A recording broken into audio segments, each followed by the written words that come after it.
Brian Windhorst said this morning on Get Up about Paul George. Paul George, frankly, wants 4 years. He wants a full-out max.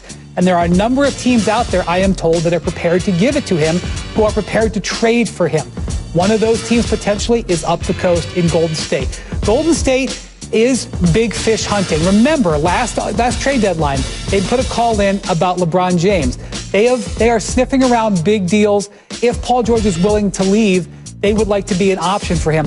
But any of these places that Paul would need to go via trade would have to get worked out with the Clippers and would have to get worked out by Saturday. The Clippers, I think, are in a position where they kind of want to call Paul's bluff that he would actually want to leave his hometown of L.A. So that's one of the most interesting things to watch in terms of stare downs between now and this weekend. So Paul George, and he mentioned the Lakers and how the Warriors were big game hunting with LeBron James, and that is factual. And I've heard LeBron James approved the damn trade, and the Lakers like, hell no, we're not trading you up there to go to state right now. We're not going to do that. Is Bonte getting aggregated today? No, don't quote me on this. I wanted it. Don't quote me on it. That was what I wanted. I didn't trust me. Business standpoint. Listen, I just heard from what I heard. I just hope it's him getting aggravated. No, don't aggravate me on that. But I heard that LeBron's accepted it. You didn't hear what happened?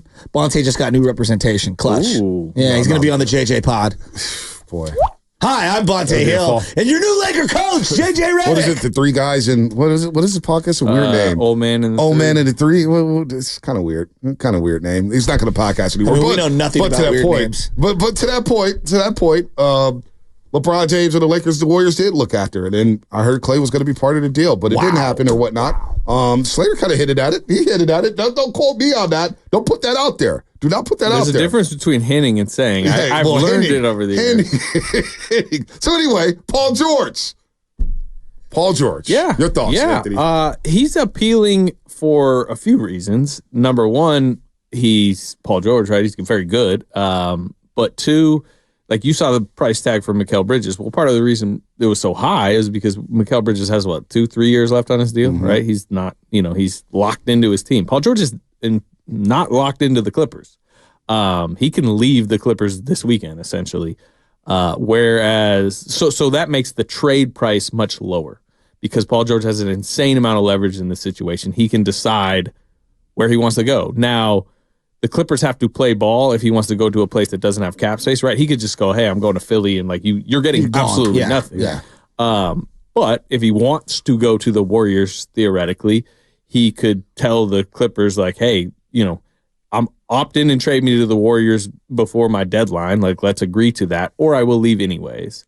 So that means that the Clippers cannot just suddenly demand, give us all your picks, give us all your best players, give us this, give us that. It's almost like he's a free agent. It's what Chris Paul did to the Clippers back when he went to Houston. Go look at the package Houston got. It wasn't that good. It was Pat Bev, a pick or two, some salary filler. You got to match salaries and all that, especially with all these apron rules. So it's not nothing. There would be things going out from the Warriors, but it's it is not some crazy bidding war where let's say. It's not the OKC deal, 7 firsts or whatever. So you're saying that theoretically it's a possibility that CP3, Andrew Wiggins, and maybe a couple picks you can go get. This is where the Chris Paul salary matters here. That's where his. If they're going to accept that, give me Paul George right now. Well, I just don't believe the Clippers would do that. But if they did, my guy, if they did, come on to my side of the boat. No. I was already on the side. I just wasn't on the side of giving up everything and 5 first-round picks for Paul George. I'm not doing that. But this is Paul George is running this situation. Yes. You know what I mean? That is what is very different. Let's say, Lauri Markkanen is, I'm not saying that, but let's say, sure, he's very appealing. Lauri Markkanen is not running that situation. The Utah Jazz are running that situation. You got Paul George has to want to come. And then, I think the Clippers do have some level of power in the sense that the Warriors, he could say, hey, fine, Clippers, you're not doing what I want. Well, then I'm walking. He can't just then walk to the Warriors. He basically would need the Sixers to scare the Clippers enough, right?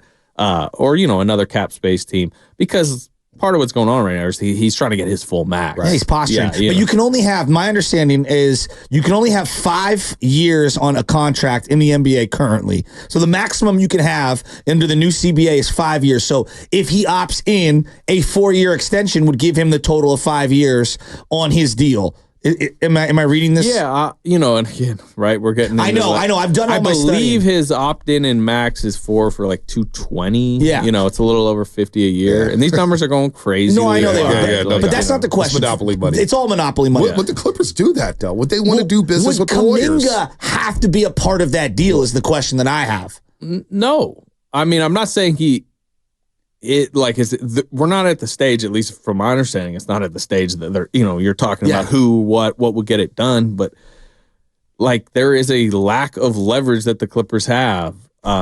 It's why, I actually think it was important last night that for the Warriors that the Knicks went the Bridges route, because the Knicks were a very rumored team in this Paul George mix too. And like, obviously that's off the table, right? They made their big move. But yeah, I don't think it would have to be some overwhelming package. The thing is, you just have to have Paul George want to come to the Warriors. And I think we all know, like Paul George, it seemed to be his preference would be stay West Coast. Yeah. But not just West Coast, LA, right? Yeah. I think if the Clippers full maxed them, especially full max extension back when Kawhi signed the extension, he'd probably just be locked into the Clippers. There are people who are maybe more connected. Windhorse is a great example. He was talking today. I know you guys played the clip. Like he would have a better feeling than I currently have on like how gone it is between Paul George and the Clippers or not gone. If the Clippers feel enough pressure here, may they just say, hey, you know what? We didn't want to full max you. We will. And then he stays. I don't know. I tend to think his preference would be LA. Yeah. But I don't know that for sure. Wow. If the Clippers, they except the Chris Paul and Wiggins couple, oh my God, I'd do that in a heartbeat. But would the Clippers really do business with Steve Ballmer and company, knowing that Jerry West just passed away? You know how he felt about Joe Lacob in his later days. It was not a good breakup between Knicks Jerry and West Nets and the Warriors. made a trade last night. They did make a trade last night. Is there really that much like animosity between the Clippers? Oh, the Elton Brand deal back in 2009 when they signed the offer sheet and they took Baron Davis from us and we took Corey Maggette. This is going way back. You probably don't even know what I'm talking about. The truth is the Clippers need, if like Paul George is leaving the Clippers, they need something in return.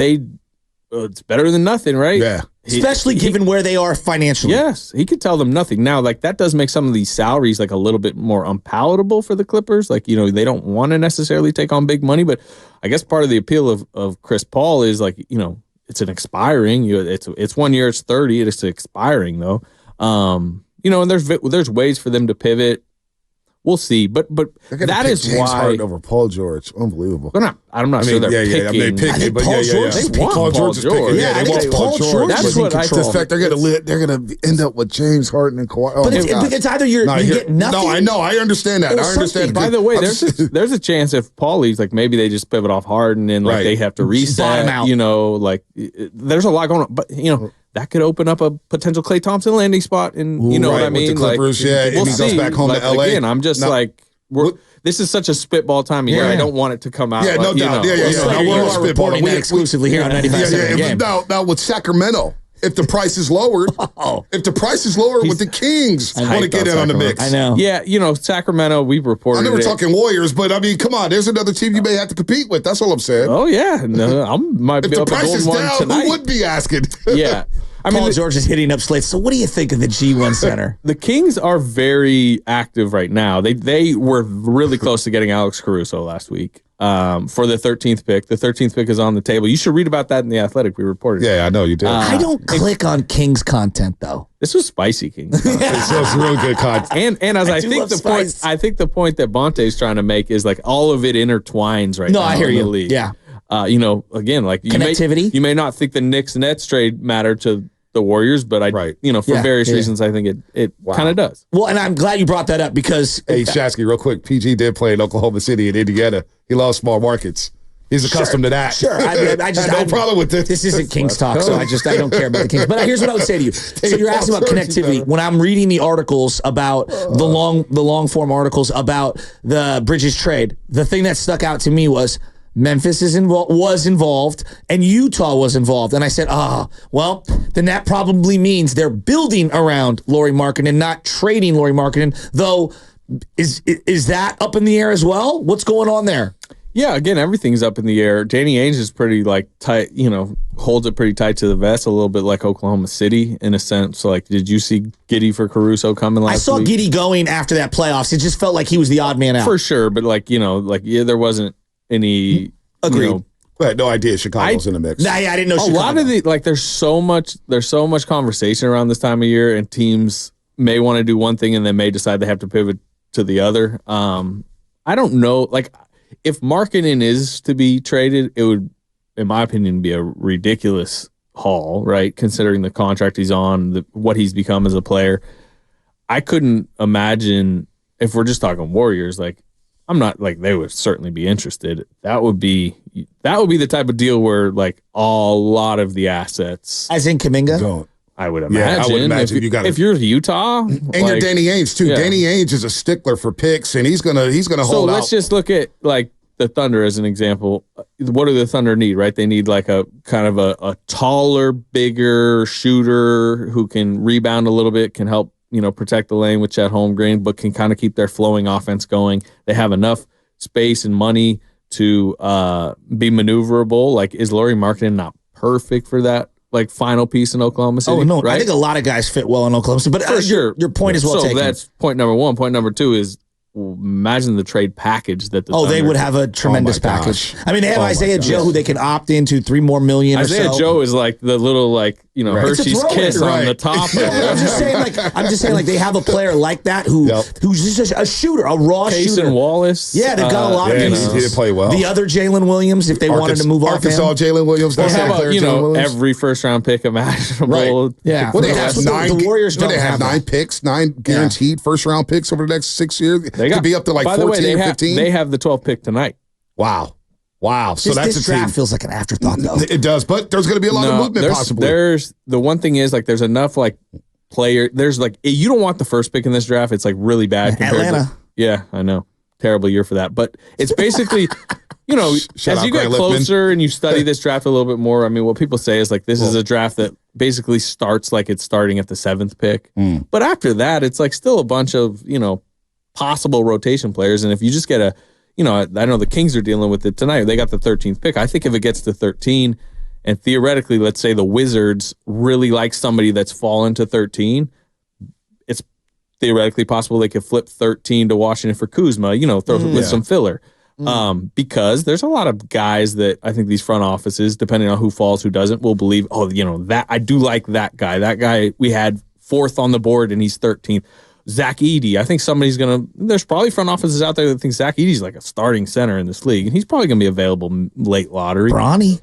Let me ask you about this. You brought up Atlanta. Would DeJounte Murray be on the move, and is that a guy that could fit in with the Golden State? Because I do want to go back to Paul George and ask you, where does that place the Warriors in the West, hypothetically, if they did get a Paul George and they didn't have to trade Kuminga? But what about DeJounte Murray? Is he on the block right now, Slater? Yeah, what did you hear about him? I think Atlanta, Atlanta might be the team tonight that has to choose where they're going. It maybe doesn't necessarily have to be tonight, but the team over the next few weeks where they lucked into the first pick, right? They were 11th lottery odds, something like that. Now it's not, as we talked about, this ain't a Wemby year. If they lucked into Wemby, they probably just changing everything. Right. But you hear that they're gonna likely this summer move off one of Trae Young or DeJounte Murray. But I thought, and the league thought that they were going to trade DeJounte Murray at the deadline, and they just didn't like the offers. I think one of them is probably getting moved this summer, especially because they're bringing in this new first-round pick. I think they're going to kind of change who they are. The front office has shifted. I mean, as you mentioned, including they just, from what I understand, Ainge, who left the Warriors, part of the reason he left the Warriors because he's getting a pretty high-ranking position there, probably, basically the number 2 there. And he's a smart guy, and a cap guy, legal guy. He'll put his imprints on the situation there. And I do think there's a good level of communication between the Warriors and the Hawks front office, and relationships matter in this league a lot. So if the Warriors want to get in the mix, I think they could. Now, I don't know, Trae Young doesn't fit here, right? No. Now, Murray, you could argue, right? Better fit. I actually like him alongside Steph. I don't think it's as good as Paul George, but I think it's not bad. They weren't that. At the past deadline, they weren't that interested. They could have, he was available for the right price. You would have had to probably overpay, but I think you probably would have to now. They didn't show that much interest then. I'm not saying that can't change now. Paul George, he comes here because now if the Clippers, if they're not asking for Jonathan Kuminga, then I'm really all in, and I don't care what the 2029 first round pick is. I really don't care right now because you're maximizing the Steph window.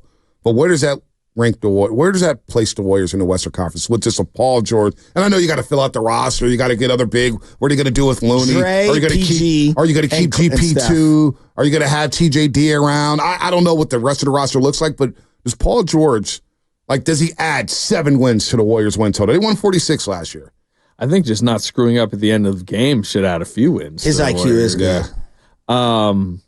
Yeah, I like Paul George. Now, let's look. Last year, he had a good year. Last year, he played a lot of games. 74 games played last year, which is like, are you guaranteed to get that? But it's the highest in a long time. Slate. Yes, he's like 55, 56, 54. 23 per game, 48%, 41% from three, 90% from the line. He's a smooth player, can defend. Right, that's the big thing. Yeah, he's what they need. Yes, they're a significantly better team. Do they leap ahead of the Nuggets? Well, if the Nuggets lose KCP, as our friend over here was indicating, is possible. Well, Orlando, I'm just trying to connect the dots. That's all. I don't know anything. I'm just trying to connect the dots on what teams need. Are you turning into Mad Duck? I don't know anybody. I haven't talked to anybody. I study the league. I study the league like Slate's, not as much as Slate's. But I'm just saying, if Orlando's not in on Clay and there's another 2-guard at KCP, I'm like, well, damn, KCP might fit better with Jalen Suggs and Paulo Banchero. I don't know. Then maybe that's a move. And that would hurt the Nuggets, which was my overall point. So maybe if the Nuggets are taking a little step back, the Mavericks just had a great run. They clearly, Luka being your 1A with Kyrie, as settled as Kyrie seems to be, lively on the rise. I think the Warriors would be considered, even with Paul George, theoretically, considered a tier below, but you're in the mix. Yeah. Right? You're in the mix.